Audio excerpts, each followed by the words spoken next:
Taib. Qala rahimahullah ta'ala. Siapa yang mau baca? Ya. Baca. Bismillahirrahmanirrahim. Alhamdulillahi rabbil alamin wassalatu wassalamu ala Rasulillah wa ala alihi wa sahbihi wa sallam man tabi'ahum bi ihsan ila yaumiddin, amma ba'd.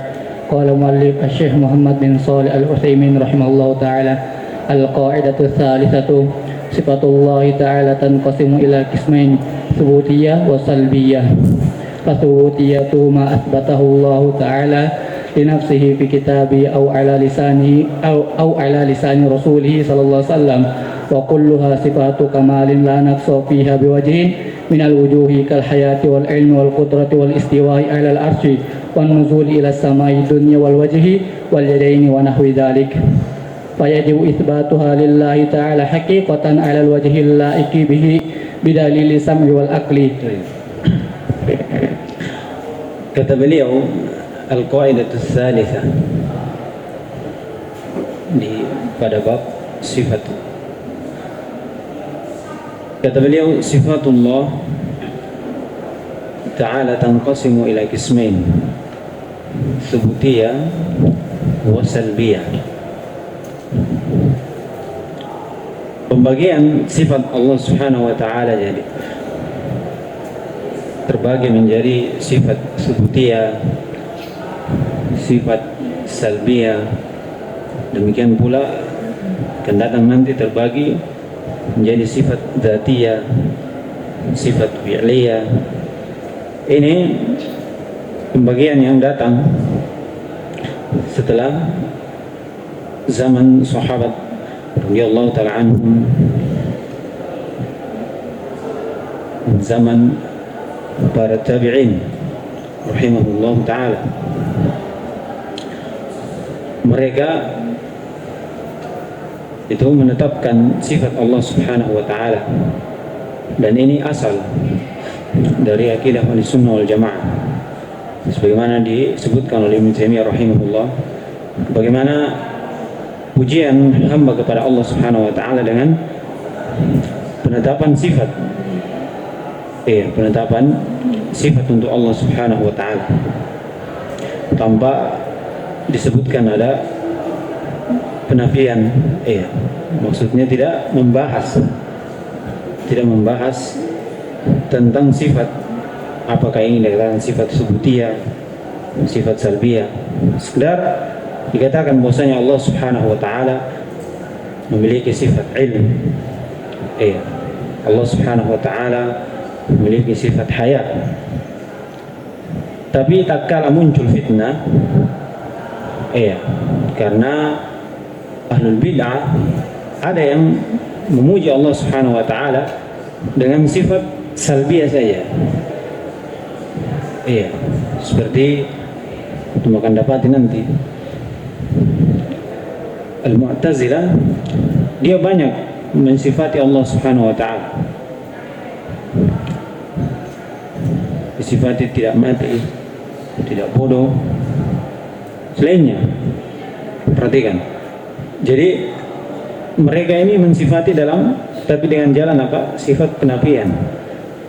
Sedangkan Ahlussunnah wal Jamaah secara asal ketika ingin memuji Allah Subhanahu wa ta'ala itu menyebutkan pada asalnya sifat subutiyah. Dikatakan Allah Subhanahu wa ta'ala memiliki sifat ilm, sifat haya, sifat qudrah, dan selainnya dari sifat-sifat. Jadi para salaf itu muncul dengan ibarat seperti ini karena munculnya fitnah. Maksudnya ucapan-ucapan ahli kalam, ilmu mantiq, ilmu falsafah. Nah ini maka butuh untuk membantah mereka dengan ucapan seperti ini, pembagian seperti ini. Dan ini kebiasaan dari para salaf. Nah, ini banyak dalam pembahasan akidah yang dimana tidak disebutkan sebelumnya, kemudian datang dengan ucapan yang baru semata-mata untuk membantah mereka. Di antaranya sifat kalam, atau disebutkan Al-Quran kalamullah. Ini asalnya, tidak ada yang ragu. Kalau dikatakan Al-Quran kalamullah, langsung terbetik. Orang-orang terdahulu dikatakan ini kalamullah, itu bukan makhluk, sifat Allah Subhanahu wa taala. Tapi tak kala ada fitnah bahwasanya Al-Quran kalamullah itu makhluk, maka ditambah juga supaya menghilangkan talbis. Dikatakan Al-Quran kalamullah ghairu makhluk. Al-Quran kalamullah ghairu makhluk. Jadi tak kala mereka menambah, kita tambah. Falamma zadu zidna.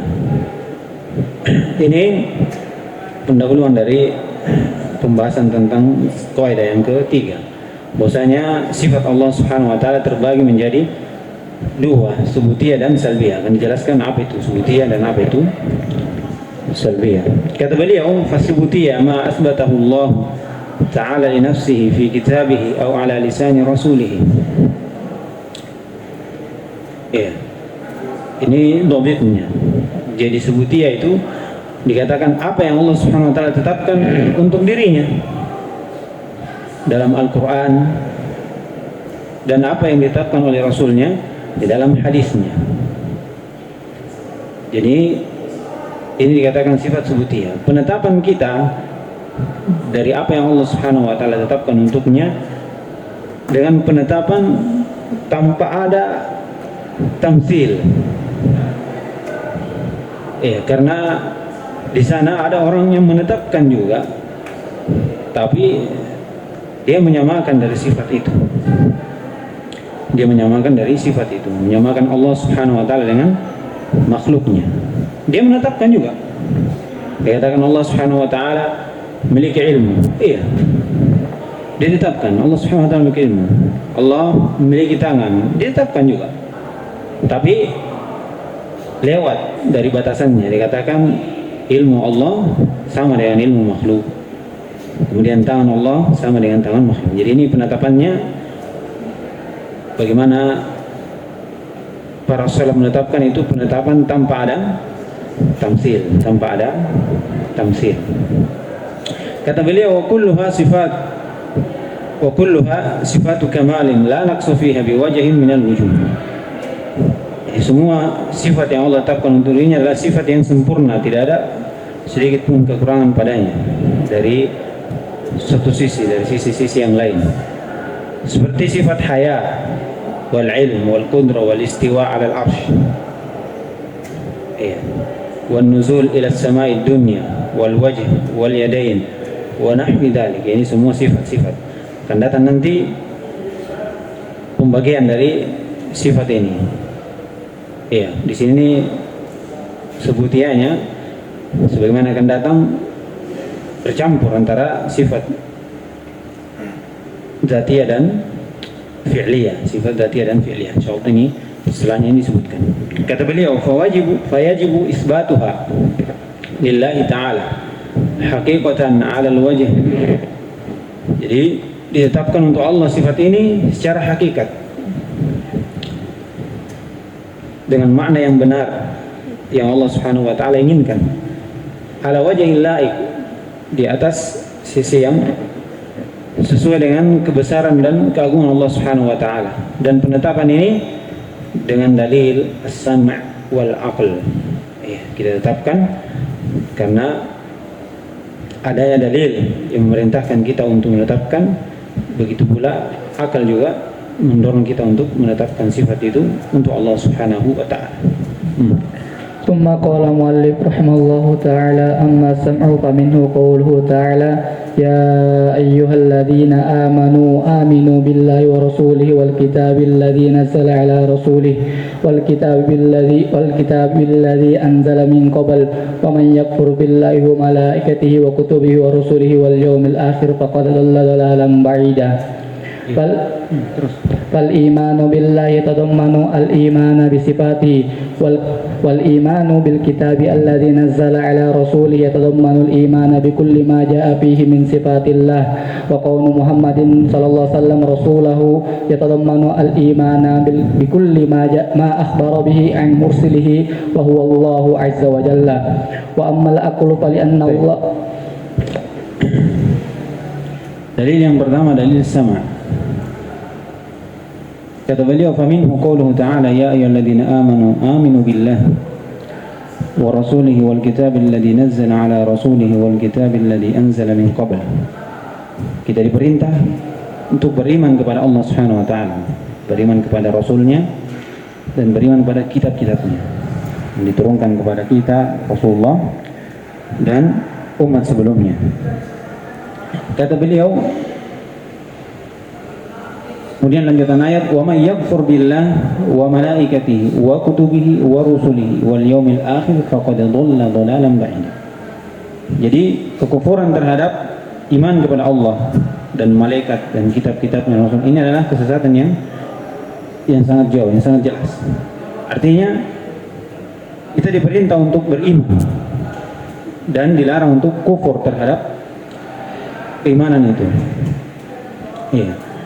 Kata beliau, wajah dari pendalilannya mana? Bahwasanya kita wajib untuk menetapkan sifat itu untuk Allah Subhanahu wa taala yang ditetapkan untuknya. Kata beliau, fal imanu billah, kandungannya iman kepada Allah itu terkandung padanya iman kepada sifat-sifatnya. Diketahui bersama ya, bahwasanya iman kepada Allah itu memiliki rukun. Memiliki rukun. Di antaranya imanan terhadap akan adanya Allah Subhanahu wa taala. Yang kedua, iman kepada uluhiyah Allah Subhanahu wa taala. Yang ketiga, rububiyah Allah Subhanahu wa taala. Dan terakhir ini dia, beriman pada nama dan sifat-sifat Allah Subhanahu wa taala. Jadi, kandungan iman kepada Allah adalah keimanan kepada sifat-sifatnya. Kita imani, kita tetapkan bahwasanya Allah bersifat dengan sifat tersebut. Wal imanu bil kitab alladzi nazzala ala rasulih, dan keimanan kepada kitab itu Al-Quran yang Allah Subhanahu wa taala turunkan kepada Rasulnya, itu terkandung juga padanya iman kepada apa yang datang padanya dari sifat-sifat Allah, yang dimana sifat ini dikhabarkan kepada kita, diberikan ilmu kepada kita untuk mengetahui sifat Allah Subhanahu wa taala. Kemudian wa qawlu Muhammadin Rasulullah, beriman juga kepada Rasulullah SAW. Beriman kepada bahwasanya dia adalah Rasulullah. Ini terkandung juga pada iman pada apa yang datang dari khabar-khabar. Yang diantaranya adalah khabar tentang sifat Allah Subhanahu wa taala. Jadi wajah pendalilan wajibnya seorang beriman atau menetapkan sifat untuk Allah Subhanahu wa taala karena keimanan kita kepada Allah, keimanan kita kepada Rasul dan keimanan kita pada kitab. Dan siapa yang kufur dari hal ini, maka dia termasuk orang yang sesat. Termasuk orang yang sesat. Ini pendalilannya akan wajibnya menetapkan sifat untuk Allah Subhanahu wa taala yang ditetapkan untuk diri. Kemudian akal. ثم قال المؤلف رحمه الله تعالى وأما العقل فلأن الله تعالى أخبر بها عن نفسه وهو أعلم بها من غيره وأصدق قولا وأحسن حديثا من غيره فوجب إثباتها له كما أخبر بها من غير تردد فإن تردد في الخبر إنما يتأتى حين يكون الخبر صادرا ممن يجوز عليه الجهل والكذب أو العيوب بحيث لا يفصح بما يريد وكل هذه العيوب الثلاثة ممتنعة في حق الله عز وجل فوجب قبول خبره على ما أخبر به وهكذا نقول فيما أخبر به النبي صلى الله عليه وسلم عن الله تعالى فإن النبي صلى الله عليه وسلم أعلم الناس بربه وأصدقهم خبرا وأنصحهم إرادة وأفصحهم بيانا فوجب قبول ما أخبر به على ما هو عليه. kata beliau, adapun akal, karena Allah Subhanahu wa taala telah mengkhabarkan dengannya terhadap dirinya. Jadi Allah yang memberikan khabar kepada kita tentang dirinya. Dia memiliki sifat ilmu, sifat haya dan selainnya. Kata beliau, dan dia yang paling tahu tentang dirinya daripada selainnya. Iya kan? Bagaimana kita sifati Allah Subhanahu wa taala sedangkan kita tidak pernah lihat? Iya, kita tidak pernah lingkup Allah Subhanahu wa taala. Maka tatkala datang penyebutan sifat Allah untuk dirinya dan dia yang tetapkan, dia yang berikan khabar kepada kita, maka kita sifati Allah Subhanahu wa taala karena dia yang paling tahu dirinya. Dia yang paling tahu dirinya daripada orang lain. Wa asdaqu qilan, dan dia yang paling benar ucapannya. Wa ahsana hadisan, paling bagus dalam memberikan ucapan, pembicaraan dari selainnya. Oleh karena itu wajib untuk ditetapkan untuknya sebagaimana apa yang Allah Subhanahu wa taala khabarkan kepada kita tanpa ada keraguan.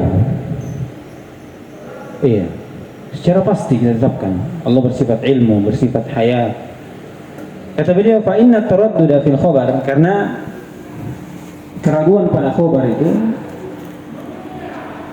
tiada lain datang ketika itu muncul dari orang yang memang dia tidak tahu.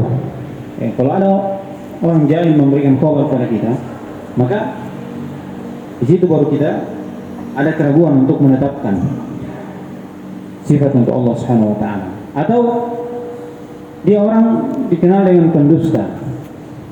Iya, dikenal dengan pendusta, maka di sini ada keraguan. Atau al-'alim, dia tidak fasih dalam bahasa Arab, tidak paham apa maksudnya. Iya. Ini kalau khabar datang dari tiga ini, maka tidak seperti apa yang datang dari Allah Subhanahu wa taala. Penetapannya beda. Kalau penetapannya yang datang dari Allah itu penetapan tanpa ada keraguan. Tapi kalau datang dari tiga hal ini, maka disebutkan ini adanya taraddud dalam menetapkan sifat untuk Allah. Bihaitsu la yafsahu bima yurid. Dia tidak paham apa yang diinginkan dari ucapannya. Kata beliau, dan tiga uyub ini, tiga sifat yang jelek ini, aib ini, dikatakan itu terlarang pada hak Allah Subhanahu wa taala. Jadi ketika datang khabar dari Allah, wajib kita terima tanpa ada keraguan, karena Allah Subhanahu wa taala tidak bersifat dengan tiga aib ini. Tapi kalau ada khabar datang, dan ini pasti datangnya di mana? Lain dari Allah Subhanahu wa taala. Dilihat, maka tidak kita tetapkan di atas kepastian. Kata beliau, fa wajaba qabulu khabari ala ma akhbara bihi. Maka kalau ini datangnya dari Allah Subhanahu wa taala, maka kita wajib untuk menerima khabar tersebut dari apa yang Allah Subhanahu wa taala khabarkan dengannya.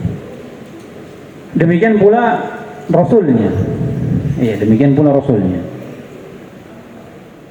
Apa yang Nabi SAW khabarkan tentang Allah, sifatnya. Yang diinginkan di sini adalah sifatnya. Karena Nabi SAW manusia yang paling tahu terhadap Rabbnya. Mungkin tidak ada yang tahu dari sifat Allah Subhanahu wa taala kecuali apa yang dikhabarkan. Iya kan? Apa yang diturunkan dari apa yang disebutkan dalam Al-Qur'an. Dan apa yang datang dari Nabi. Dan yang datang dari Nabi ini adalah pemberitahuan juga dari Allah yang mensifati dirinya, yang mengkhabarkan kepada Nabi SAW, kemudian dikhabarkan kepada kita. Oleh karena itu Nabi SAW manusia yang paling tahu terhadap Rabbnya, karena bermunajat langsung. Wa asdaquhum khabara, yang paling benar juga dalam memberikan khabar. Tidak diragukan lagi. Wa ansahum iradatan, dan dia yang paling berikan nasihat dari apa yang diinginkan. Wa afsahum bayanan, yang paling fasih dalam menjelaskan, paham, jelas ucapannya, jelas penjelasannya. Oleh karena itu wajib juga kita terima apa yang Nabi SAW khabarkan tentang sifat Allah Subhanahu wa taala. Jadi secara dalil jelas dan secara akal jelas. Karena apa yang datang dari Nabi, apa yang datang dari Allah Subhanahu wa taala dan Nabi Muhammad SAW itu sesuatu yang benar adanya. Benar adanya dengan sifat-sifat yang dimiliki oleh Allah Subhanahu wa taala dan nabinya. ثم قال المؤلف رحمه الله تعالى والصفات السلبية ما نفاها الله سبحانه عن نفسه في كتابه هو أو على لسان رسوله صلى الله عليه وسلم وكلها صفة نقص في حقه كالموت والنوم والجهل والنسيان والعجز والتعب فيجب نفيها عن الله تعالى لما سبق مع إثبات ضدها على الوجه الأكمل وذلك لأن ما نفاه الله تعالى عن نفسه فالمراد به بيان انتفائه لثبوت كمال ضده لا لمجرد نفيه لأن النفي ليس بكمال إلا أن يتضمن ما يدل على الكمال وذلك لأن النفي عدم والعدم ليس بشيء فضلا عن أن يكون كمالا ولأن النفي قد يكون لعدم قابلية المحل له فلا يكون كمالا كما لو قلت الجدار لا يظلم وقد يكون للعجز عن القيام به فيكون نقصا كما في قول الشاعر قبيلية لا يقدرون بذم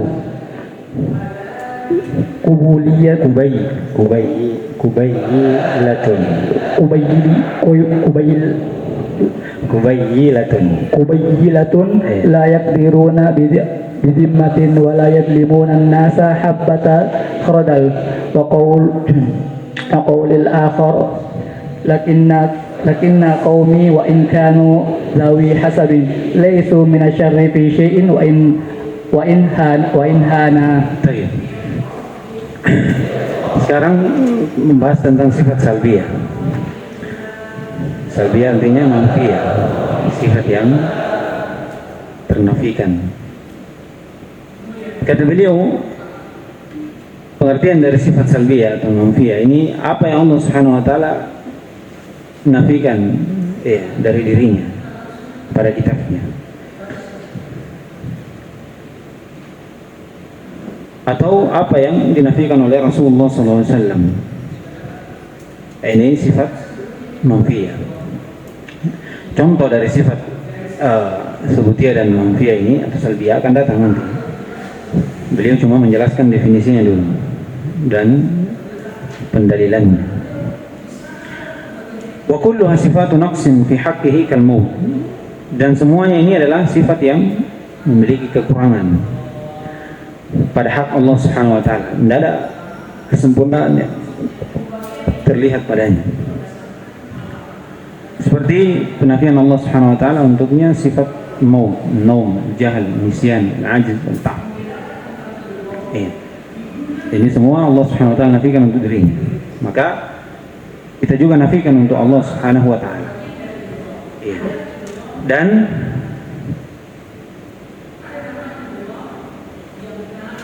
penafian untuk sifat Allah Subhanahu wa taala selain dari apa yang Allah Subhanahu wa taala khabarkan kepada kita seperti sifat maut ini, ya kan? Kita nafikan juga untuk Allah Subhanahu wa taala. Terkadang penafian itu dari sisi makna, yang terkandung pada sifat itu. Kalau dikatakan Allah Subhanahu wa taala memiliki sifat tangan, apa yang kita nafikan dari tangan ini? Atau al-haya, kita nafikan juga ada. Tapi apa yang kita nafikan dari sini? Makna apa? Makna yang kurang.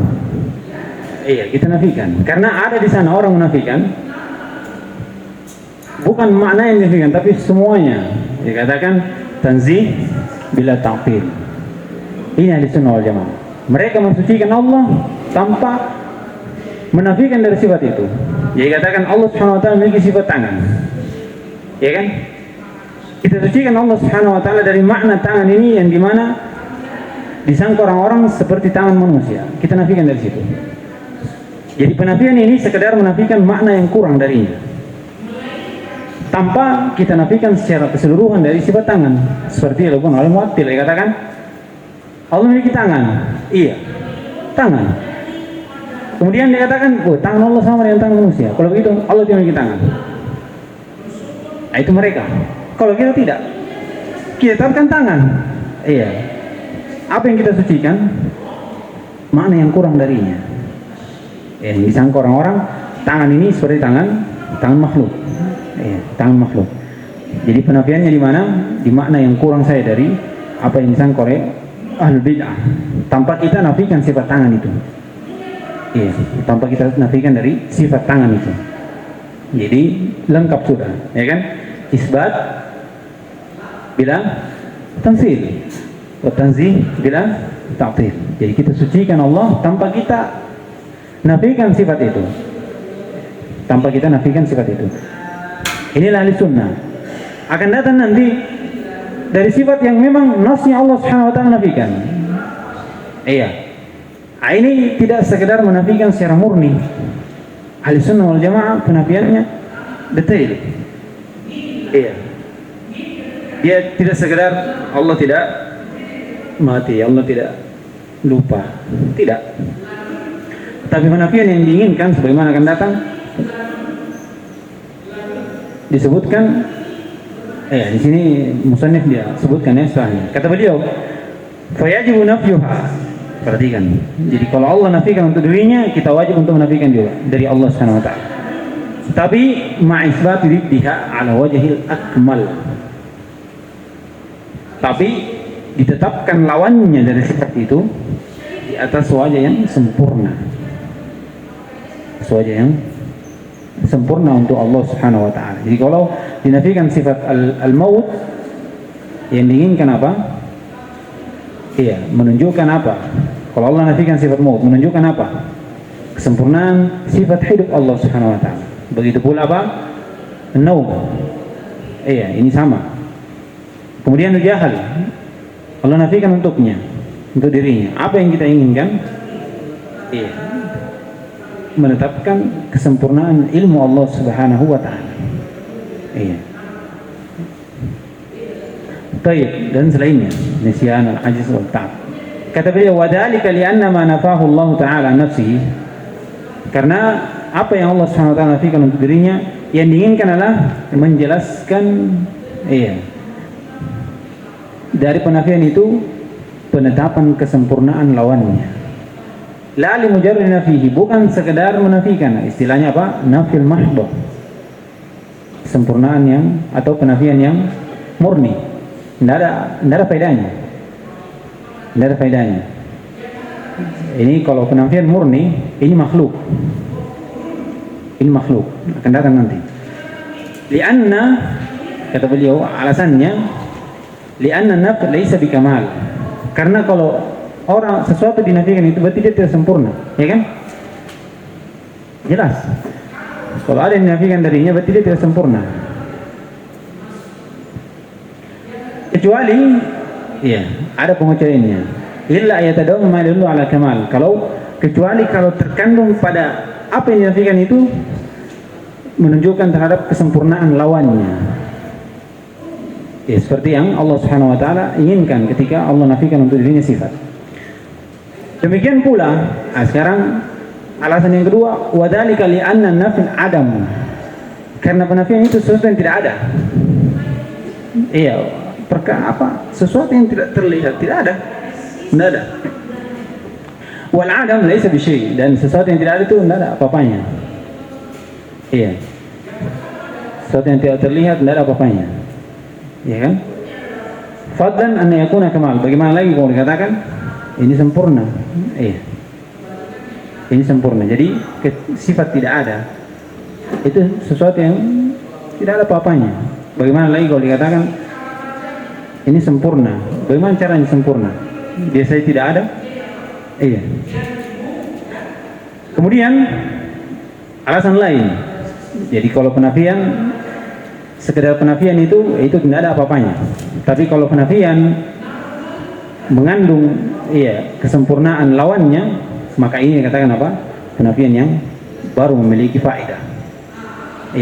Bahkan luar biasa. luar biasa. Karena datang dalam bentuk penjelasan. Kalau dikatakan begini, al-haya. Iya. Apa yang kalau dikatakan memiliki sifat hidup? Iya kan? Mungkin terbetik, iya hidup. Hidup. Tapi katakan hidup, dia tidak mati. Semakin jelas kehidupannya. Bahwasanya kehidupan yang betul-betul, iya, sempurna. Kenapa? Tidak ada lagi mati. Nah, itu dia. Jadi kesempurnaannya itu lebih daripada sekedar menetapkan. Katakan Allah tidak mati. Iya. Apa yang terbetik ketika Allah disebutkan untuk Allah tidak mati, tidak tidur. Berarti Allah hidup dengan kesempurnaan yang kehidupan yang betul-betul sempurna. Kenapa? Tidak mati. Tidak ada lagi mati setelahnya dia. Iya. Ilmu. Iya, ilmu. Dia tahu, dia punya ilmu. Oh iya. Sekedar tapi kalau ilmu dan dia tidak ada yang tidak ketahui lagi. Semua yang diketahui. Tidak ada kejahilan padanya. Luar biasa berarti. Iya kan? Nah, itu dia. Itu penetapan yang bukan sekedar menetap penafian dia penafian bukan sekedar menafikan saya, tapi menafikan untuk menetapkan lawannya di atas kesempurnaan. Iya, kesempurnaan dari sifat itu. Adapun sesuatu yang disebutkan penafian tapi tanpa terkandung padanya kesempurnaan lawannya, maka ini tidak ada apa-apanya. Disebutkan apa? Itu sesuatu yang tidak ada, dan tidak ada itu tidak ada apa-apanya. Bagaimana mau disebut sempurna? Kata beliau yang selanjutnya dari alasannya, wali'anna nafiq yakunu li'adami qabiliyatil mahallilah. Kadang kita menafikan sesuatu karena dia tidak bisa menerima sifat itu. Bagaimana caranya? Contohnya, kata beliau, fala yakunu kamalan, maka tidak bisa dikatakan sempurna ini. Iya. Contoh dikatakan, laukul al-jidar la yahlim. Tembok itu tidak pernah menzalimi orang. Apa yang terbetik dari situ? Masa ini tembok ini tiang ini tidak pernah pukul orang. Pas inasannya, tidak bisa goyang. Iya, iya kan? Jadi kadang dinafikan karena dia tidak bisa menerima. Iya. Kira-kira apa faedahnya untuk mengatakan seperti itu? Ada faedahnya? Tidak ada. Iya kan? Tidak ada. Jadi menafikan tapi tidak ada padanya faedah. Yang kedua atau selanjutnya, kadang juga dinafikan karena dia tidak mampu tegak dengan sifat itu. Iya, ada dia bisa menerima tapi tidak bisa dia tegak dengan sifat itu. Dia lemah, ajiz. Maka ini dikatakan apa? Kurang darinya, kurang. Contoh disebutkan, dibawakan syair. Ubailiyatun atau la yaqduruna bi dhimmatin. Jadi satu kabilah, ini sudah jelas ya, dikatakan kabilah kecil, sudah kecil. Iya, dia tidak pernah mengingkari janji. Tidak pernah mengingkari kalau ada perjanjian, tidak pernah khianat dia. Wala yaqlimuna an-nasa hambata khardalin. Tidak juga pernah menzalimi manusia sedikit pun. Perhatikan. Kenapa dinafikan ini? Karena dia kecil. Bagaimana mau anak kecil mau khianat orang besar? Coba atau mau dia zalimi orang besar? Mungkin dia bisa, tapi tidak mampu. Bagaimana caranya? Pasti dia pikir, bahaya, saya anak kecil. Nah, ini dinafikan darinya bukan karena dia tidak bisa menerima sifat. Bisa dia kan? Bisa, tapi tidak mampu tegak dengan sifat itu. Tidak mampu tegak dengan sifat itu. Nah, ini penafiannya juga apa? Kurang. Tidak ada kesempurnaan padanya. Demikian juga ucapan yang lain. Ini menceritakan tentang seorang yang diambil ontanya. Diambil ontanya. Kemudian dicela oleh kaumnya. Setelah itu dia minta tolong pada satu kaum membantunya. Dinamakan Bani Mazin. Kemudian mereka ini yang dimintai tolong ini pergi merampas kaum yang mengambil ontanya ini sampai diambil 100, dia diambil 30, dia pergi mengambil ontanya diambil 100, berarti lebih 70 berarti, ya kan? Nah, ini kemudian diberikan siapa? Seseorang ini yang diambil ontanya sebelumnya. Kemudian dia katakan, barulah dikatakan, seandainya saya ini dari kaum yang kuat tadi ini mengambil onta 100 ini, ya kan? Seandainya saya dari situ, maka saya tidak akan membiarkan kaum tersebut mengambil ontaku tadi, ya kan? Itu dia. Kemudian dikatakan lakin qaumi, akan tetapi walaupun saya dan kaumku ini banyak jumlahnya, iya, di riwayat lain dawil adad, di situ wa in kanu dawil adad. Di sini hasab, berarti jumlah ya. Akan tetapi kaumku ini walaupun banyak jumlahnya, tapi laisu minasyarr fi syai'in wa in hana. Dia tidak pernah berbuat jelek walaupun dia dihina. Kenapa? Kenapa? Dia lemah. Iya, tidak bisa dia balas walaupun direndahkan. Iya, diambil bairnya, ya kan? Tidak bisa apa-apa dia. Tidak bisa apa-apa walaupun dia banyak. Iya, walaupun dia banyak. Tapi kira-kira dia bisa bantah tidak? Dia bisa lawan tidak? Bisa, cuman dia tidak mampu. Akhirnya apa? Dia panggil orang lain untuk ambilkan ontanya. Baru dia katakan, seandainya saya dari situ, saya juga kuat. Dia sudah berandai, berarti dia tidak mampu. Iya, dia tidak mampu. Iya, dia mau tapi tidak mampu. Jadi ini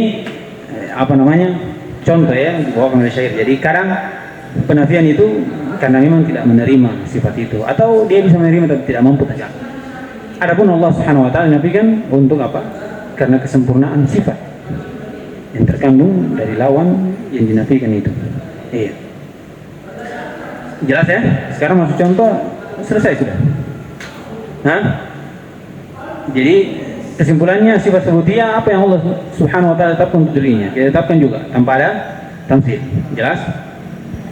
Kemudian sifat salbiyah apa yang Allah Subhanahu wa taala nafikan. Ya kan? Apa yang Allah Subhanahu wa taala nafikan, dan penafian ini bukan sekedar penafian saja, tapi yang diinginkan apa? Menetapkan lawannya. Lawan dari sifat yang dinafikan itu. Sifat yang dinafikan itu. Kemudian masuk contoh. Contoh ini sifat yang dinafikan, yang Allah Subhanahu wa taala nafikan untuk dirinya. Tsumma qala mu'allif rahimahullahu ta'ala. Mithalu dzalik qauluhu ta'ala wa tawakkal 'alal hayyil ladzi la yamutu fa nafyul mauti anhu yatadammanu kamala hayatihi. Ya, ini pertama, menafikan sifat maut. Maka menafikan maut dari Allah Subhanahu wa taala terkandung padanya kesempurnaan, kesempurnaan sifat kehidupan Allah Subhanahu wa taala. Mithalu akhar qauluhu ta'ala wa la yadlimu rabbuka ahada nafyu dzulmi anhu yatadammanu kamala adlihi. Iya, menafikan sifat abul untuk Allah Subhanahu wa taala. Maka penafian ini terkandung padanya sifat kesempurnaan adil Allah Subhanahu, kesempurnaan hikmah Allah Subhanahu wa taala. Terakhir, مثال ثالث قوله تعالى وما كان الله ليعجزه من شيء في السماوات ولا في الأرض فنفي العجز عنه يتضمن كمال علمه وقدرته ولهذا قال بعده إنه كان عليما قديرا لأن العجز سببه إما الجهل بأسباب الإيجاد وإما قصور القدرة عنه فلكمال علم الله تعالى وقدرته لم يكن ليعجزه شيء في السماوات ولا في الأرض. وبهذا المثال علمنا أن الصفات السلبية قد تتضمن أكثر من كمال. kan? Kata beliau, yang ketiga sifat menafikan sifat al-ajiz, ketidakmampuan. Maka penafian ini terkandung padanya sifat kesempurnaan ilmu dan kudrah Allah Subhanahu wa taala. Dari mana disebutkan sifat ilmu ini? Apa hubungannya?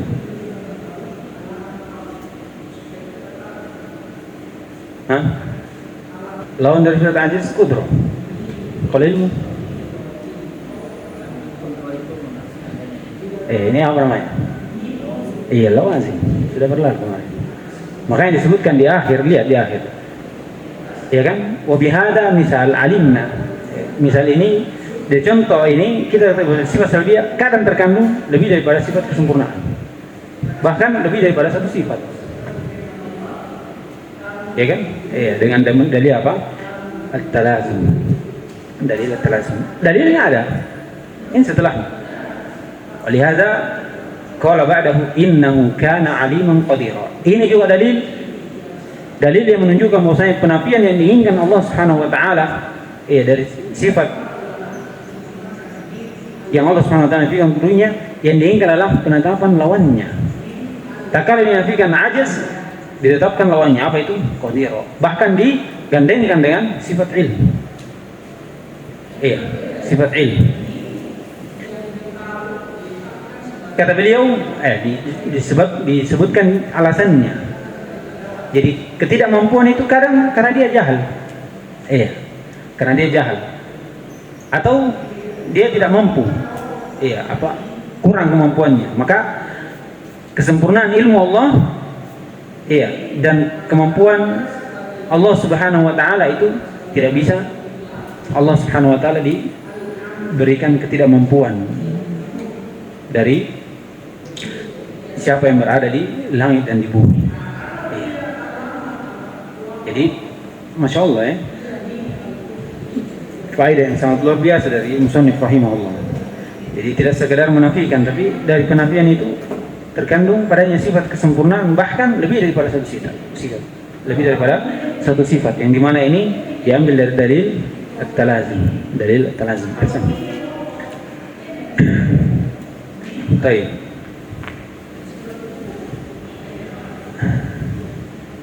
Selesai kita ya? Paham toh? Kemarin sudah kita jelaskan juga tentang asal dari ahli sunnah wal jamaah itu adalah subutiyah, bukan salbiyah ya. Subutiyah bukan salbiyah. Sebagaimana Allah Subhanahu wa taala firman, "Laisa kamitslihi syai' wa huwas samiul basir." Ini subutiyah artinya tafsil, iya, penafsilan. Tak kala disebutkan sifat subutiyahnya di sini adalah tafsil, iya, tafsil. Adapun penafiannya secara mujmal, dan kadang datang dalam bentuk tafsil seperti ayat ini. Mungkin dijelaskan lagi nanti di pembagian sifat dan nama Allah Subhanahu wa taala di kaidah yang ketiga. Pembagian yang ketiga. Subhanallahi wa bihamdihi, asyhadu an la ilaha illa anta, astaghfiruka wa atubu ilaik.